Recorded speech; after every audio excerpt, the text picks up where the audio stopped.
چیروکا تق و رق.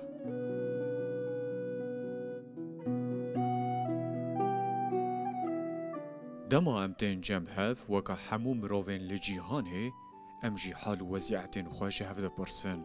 کسی کول همبر مبروجان جمدور نبو به و هنگی پرسکته پرسین.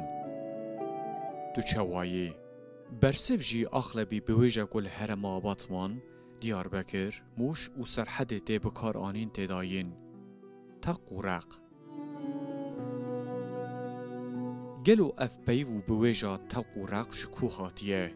چواکتیه نوا زمان ما و جواتا کردان. ازی هول بدم کو برسواوی بدم. د زمان برده خلق گندان جبول مالا خواه هفیر لطنوره بخن پیدوی با آشه هبو. او آشه آوه بو. آشه آوه هر دری تونه بو و مسئله بو که مروف خوب گیهنه. آش جبر کو با آوه دهاتن شخولاندن پیدوی جی بگومان بقوتا آوه هبو. زوستان و سره بهار جبر کو آف زیده بو آش هر تم بنا برد خبتی.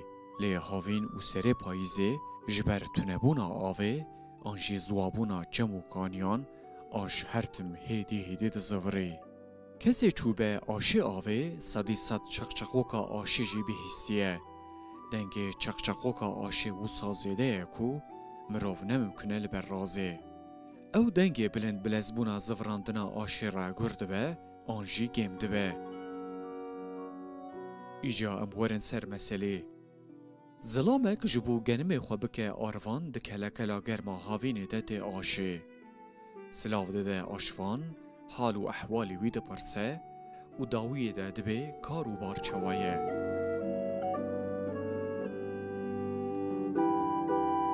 هیام هاوین و آواکو آشه ده زوری نجی گلک کم بویه.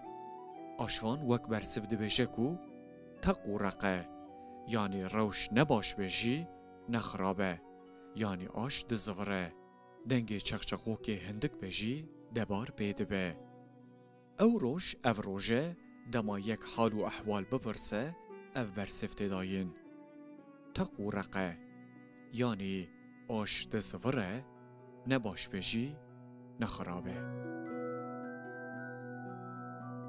سلاف جبو باپیران